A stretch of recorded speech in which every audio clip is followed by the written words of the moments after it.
Okay, good morning. So we're up to Siman Shin Zayin Sif Daled. Very interesting halachas here. Are you allowed to own a vending machine on Shabbos? You're allowed to own a vending machine, and can you make it operational on Shabbos? That means that you've got it sitting somewhere. I had a friend who was in, that was his business, and he had vending machines all over the country in educational institutions. So you've got a vending machine up in a university in Scotland, for example, and you're schluffing at 3 o'clock in the morning on Friday night, and a guy puts a pound in and gets a Diet Coke, coming back from a party on Friday night, and you're getting 10p, 20p, or whatever it is from that thing. Is that allowed on Shabbos? So that's going to emerge from today's Sif Dalet. Let's take a look.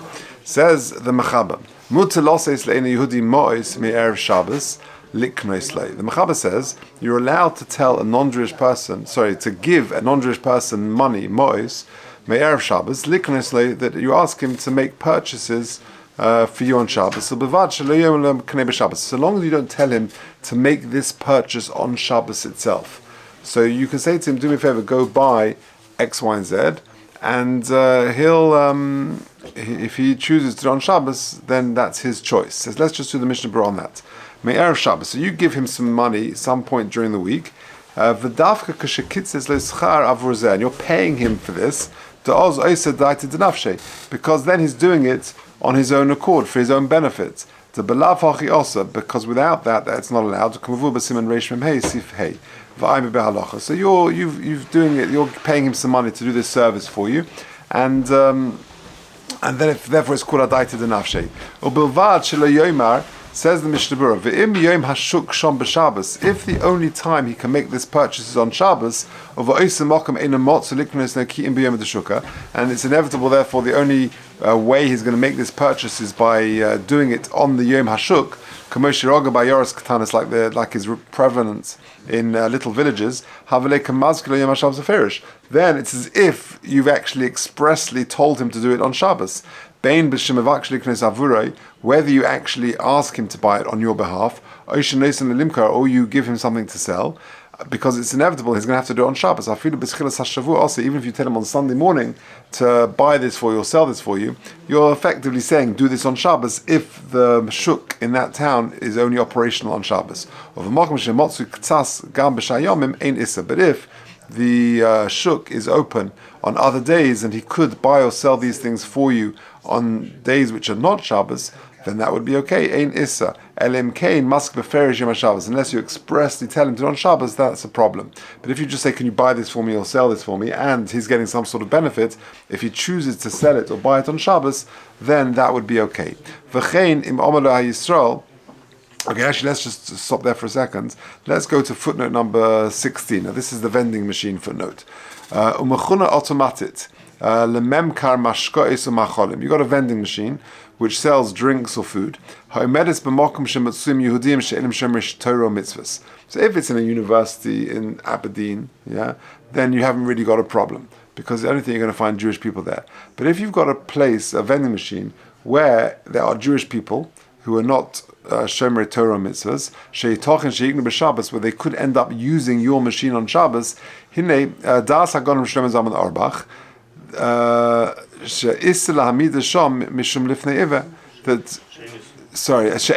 so sorry, I forgot the key word. It's not a problem of lifnei iver. You're not causing this fellow to do it.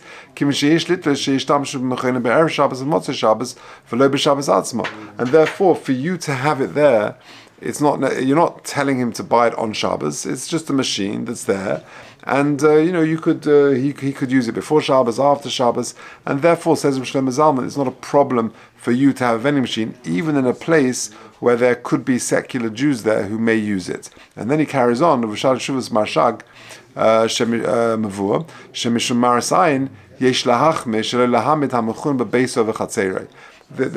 of marasayin, so therefore you can't have it in your front yard or your own house, because that's marasayin. People will think that it's operational on Shabbos. And that could be that if it's very clear that this is your, Marasai, and that everyone knows this is your machine, then it could be slightly different.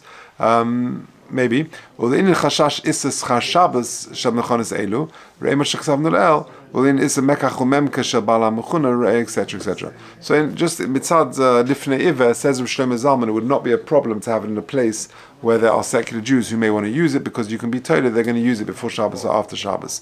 And in terms of Marasayan, if it's so long as it's not in your property or something, then it would be okay.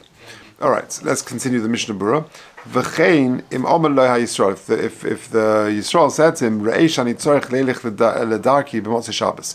So again, the Mechaber says you're allowed to give a non-Jewish person money on Erev Shabbos to make a purchase for you, so long as you're not instructing him to do it on Shabbos per se, and there's no Yom HaShuk specific on Shabbos, but it could be that he buys and sells it throughout the week. That would be okay. But if you tell him, but by the way, I've got to leave, on Motzei Shabbos 5 minutes after Shabbos, and therefore having gamkein kamaska yom Shabbos aferish, it's as if you're telling him that you've got to do this on Shabbos. Kosavataz to mashe tiru im lo zochar lo sheyikin b'Shabbos. That which you tell him that you're not telling him to do it on Shabbos. Mikol makom lo yehoneh haYisrael hemena b'Yisrael Shabbos. But you can't benefit from that money, that profit on that Shabbos. I'll call upon him also b'shvil Yisrael, because at the end of the day, he's done it for you. Da'af shemai b'zeh shekitz lo schar. Even though we're talking about a case where you're paying him for it, you've agreed a price and he's getting a cut, or he's getting a fixed amount, and therefore he's doing it adaita nafshe k'zele'el. B'siman b'sif kot nudalad lo mahani. It won't help if he's in terms of hana on that Shabbos. Avani Rabbi v'Tosefes Shabbos cholkanov, they argue on this point. Kos b'sefer Chasidim al yoder odem be'ir sheyem hashuk b'Shabbos. You shouldn't live in a place where the market day is on Shabbos only. Ki ef shelo shlechte, because it's inevitable you're gonna mess up. V'mashuk eina b'shchunos shar. But if the shuk is not in your shchuna, in your neighborhood, then it would be okay. All right, now back to the top. Says the Ramah, "V'chein mutar litzen lo begodin nimkar." So too, you can give clothes to a non-Jewish person to sell for you. Or bevad shelo yom eloi l'mochram b'Shabbos. So long as you're not telling him to sell them on Shabbos. Continues the Ramah, "Misha sochar ein Yehudi laholich scherosei." You hire a non-Jewish person to take your merchandise to sell. And he comes and picks up all the goods on Shabbos. Also, he's not allowed to take those goods from your house on Shabbos. And those who violate this halacha are punished. Says the Mishnah Berurah Tezayin, Misha Sochar. Even though you're giving him a payment for selling your goods on your behalf, and you're not telling him to do this on Shabbos, but he just happens to come along and pick them up on Shabbos, and he chose to come to your house and pick them up on Shabbos. The problem is he's coming to your house on Shabbos to collect the merchandise. And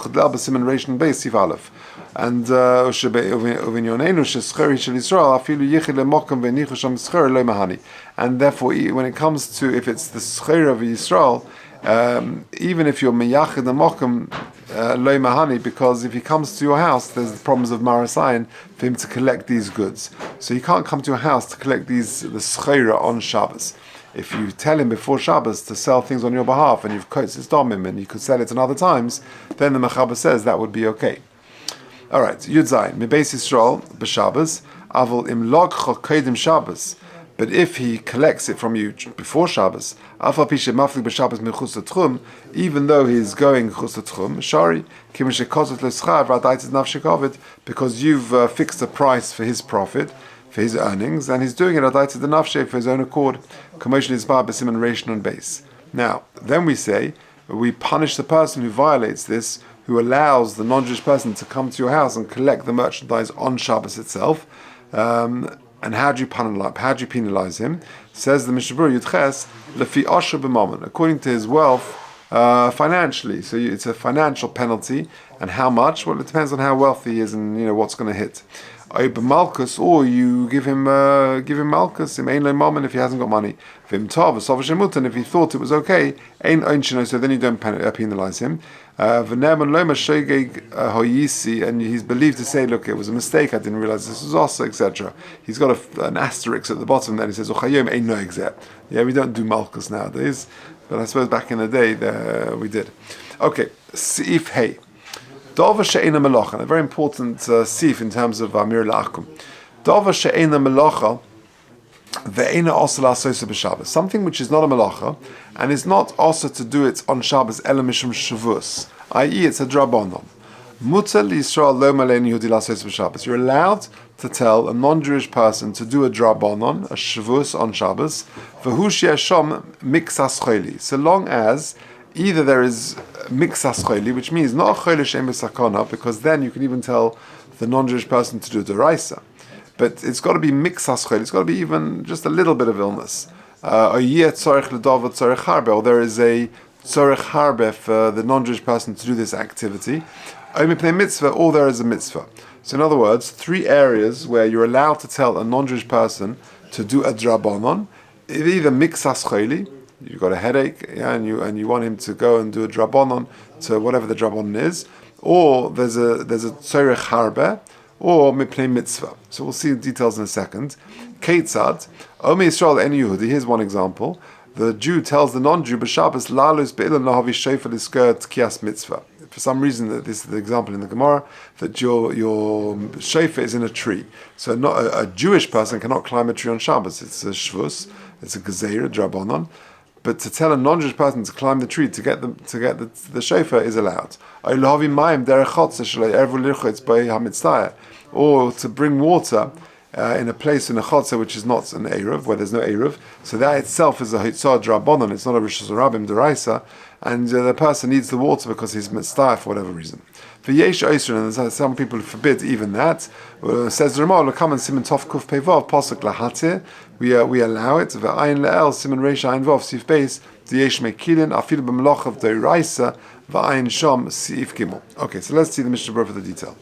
So, Ela Mishum Shavuos. So to tell the non-Jewish person to do a derabonon in these 3 areas would be mutar. Avodava says she'esur min ha-Torah, says the Mishnah Berurah Yutes. But something which is also min ha-Torah, al-yidei en Yehudi, afilu dvar mitzvah, k'delakam b'simin shimin lamed aleph, sivov, al-kain, it would not be allowed. V'al-kain osalom al-en Yehudi lahadlik ner k'dei lilmid lispalel.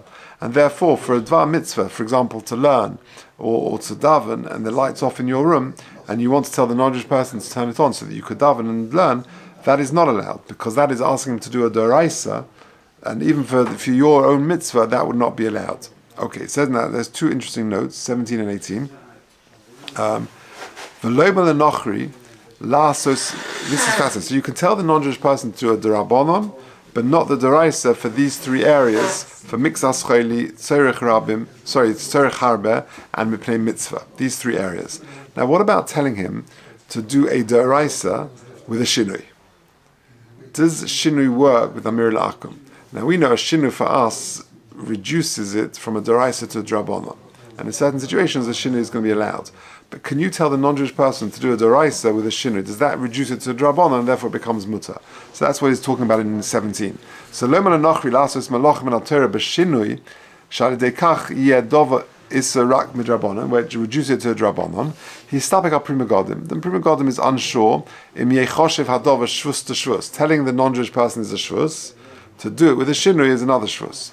Uv'shatziin lekamon mavua shehu nechshav kashvus v'chein masham Mishnah Berurah lekamon v'chein kosver Shem Zaman Orach. And they all say that it would be okay. It's considered a shvus to shvus. Ach lemaisa kosov. However, the Mincha Shema writes shetzorchim b'zeh. He leaves it a bit tzorchim. For the das hagon of Shem Zaman Rabbi Yosef Shalom Elyashiv, yesh lahakel b'zeh b'makom shashinu eisa hanochri goyim l'shinui b'yitzah. If the shinui that the nochri does is going to have a shinui in the actual productivity or the toitzah, the effect of what he's doing, could go in. For example, he gives a good example. Instead of trimming your nails with your teeth or with your hands as opposed to a kli, so in other words, the shinui is going to affect the result. It's not going to be as clean a cut. But but to switch on a light using your elbow or something like that, where it's going to have no difference in the result of the actual melacha, then you shouldn't do it. Ein lahakel. Okay, so 2 points over here. Number one, can you get a nochri to do a deraisa b'shinui? So the prima godim is mesupuk. There's generally the suffix about that, although some sources suggest it's okay. And point number two, can you be makel to get the non-Jewish person to do this melacha b'shinui? Right? Is that allowed? So Rabbi Yasha was asked this question, and he says it depends if the result is going to be affected. If the result will be worse, then it will be allowed.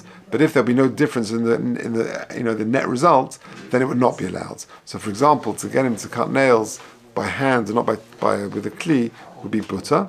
Shvus to shvus would be allowed. That would be considered a shvus to shvus. But if you're getting him to turn on the light with his elbow, so then not. Okay. That's number 17. 18, there's also a very interesting point.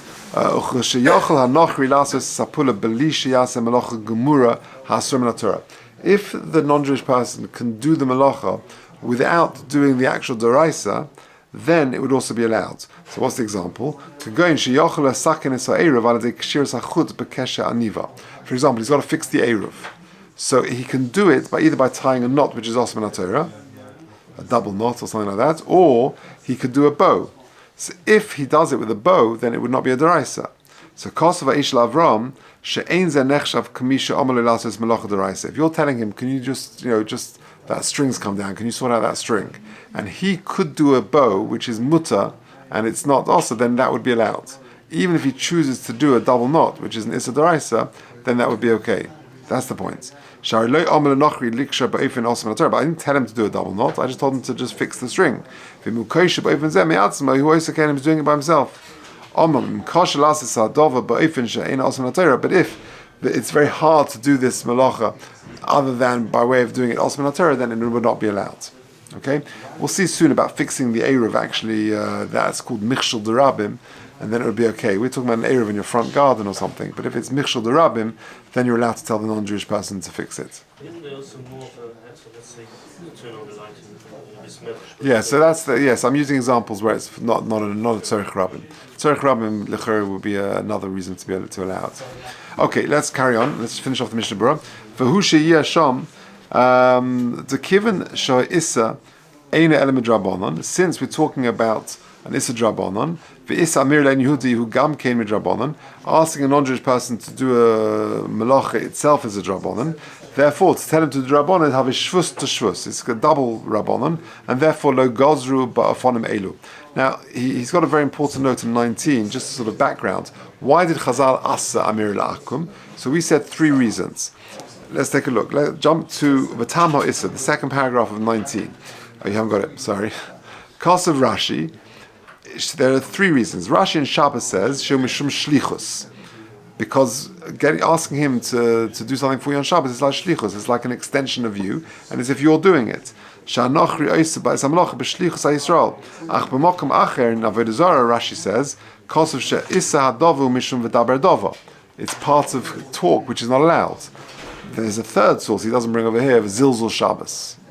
It just takes away from the Kedusha of Shabbos. If you come in from shul and you ask him to fry you an egg on Shabbos lunch, that's Zilzul Shabbos. The cost of a shayl shuvs avnei neza sheish nafkamina bin tamelu. There's nafkamina. What's the nafkamina? Shemitam v'dabedovo enis b'amir l'nochri elekashay yisrael mitzaves anochri sheyasem lochus b'Shabbos atzma. The dabedovo is only a problem if I tell the non-Jewish person on Shabbos itself. My dibur on Shabbos has got to be different. But if I tell him on Sunday, there's no problem with dabedovo. Then it doesn't make a difference when I tell him to do it, because when he actually does it on Shabbos, he's my shliach. So that's one nafkamina. So there are nafkaminas, but so we're machmeh for all 3 reasons, and then we don't allow mir lakum. Okay, now mixas chayli. So you're allowed to tell the non-Jewish person to do melacha drabanon for you if it's 3 areas. One of them is mixas chayli. Says Mishnah Berurah Chaf Aleph. Te'ilu b'chayli mamish, because if a person is genuinely sick, it's more than just mixas chayli. Hakoil al kalaguf like you've got a heavy flu, which affects your whole body. There's one of your limbs is in danger. Even if there's only one shvus, then that would be allowed. It's very hard to sort of equate shvusin. We can only allow what the Chacham allow. Because when it comes to deraisa, we don't allow that. So you see that you can't compare the two shvusin. You're only allowed in specific cases where Chazal allow it. Okay, so the one example is mixas chayli. The second example was soirich harbe. Says the Mishnah Berurah Chof Beis, Ayin b'magen avram shemasik. The dafka makom hefsid gadol, when there's a big financial loss, av belav hochi ein lahakol klal, of eli rabba mefakfek afilu b'ofen zeh. V'ayin b'siv tes yutes in schor and ifsedis al yedei geshomim. I had someone call me recently. They wanted to know their freezer, their plug came out of the freezer on Shabbos. So this is a good example. The Simcha Bunim Chaim brings to tell the non-Jewish person to put the plug back into the freezer, and thereby you've got maybe hundreds of pounds worth of food in the freezer that is going to go bad if you don't get him to do it. That's a hefsed moment, and that's okay. And his chiddush is that putting the plug back into the socket is actually the Rabbanon, not the Raisa. We're makel on that. There are machlokas about it, but he says we're makel on that nakuda, and therefore you can get the non-Jewish person to put the plug back into the socket, so to reactivate the freezer to avoid that hefsed gadol. If there, What makes it the no, I think it's then it depends on the Chazon Ish what about electricity, and he says according to Chazon Ish will be a deraisa, but we're not choishish for that nakuda. Okay, let's finish off. So Chaf Gimel, and there are those who are asa even a shvus drabanan. He brings that the Machabed brings that Chaf Gimel to Sfir Lahu. Why do they answer it? The Dafka b'Mila Shari Hagamar Shvus to Shvus. Only Mila there Chazal allow drabanan. Kagoni Havi Der Chotz She'ena Meireves Ha'izemel. You bring the knife out of day in Yehudi Lamul.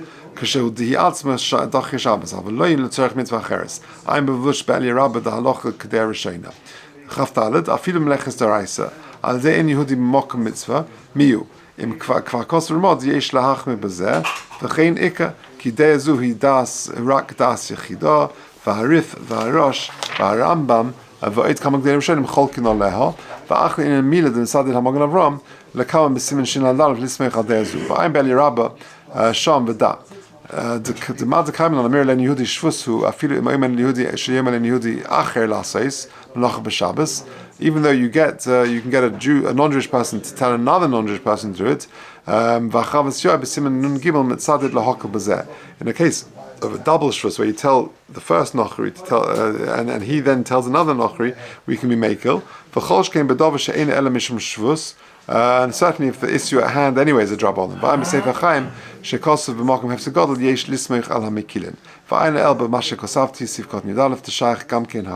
me just quickly tell you in the footnote number 26. This is at the back of the book. He says, if it's a matter of saving a lot of people from doing a michshel, the Eruv is down. Kosav le'el reish ayin vov sifkot chafei shemuter lo'mel nochri l'saknoi. You're allowed to get the non-Jewish person to fix the Eruv. Afilim yitztarich hanochri lases avur zeh melocha deraisa. Even when it comes to michshel derabim, you can tell the non-Jewish person to do deraisa. So hayotzim midvarenu, vending machines we spoke about. But in this sif, hey, that you're allowed to tell a non-Jewish person to do a melacha drabanan for three things. Number one, mixas chayli. Number two, tzorech harbe. And number three, mipnei mitzvah. But that's only mitzvah drabanan. For a deraisa, a michshel derabim would be allowed. For example, to fix the Eruv, a large city Eruv or communal Eruv. Okay, we say that.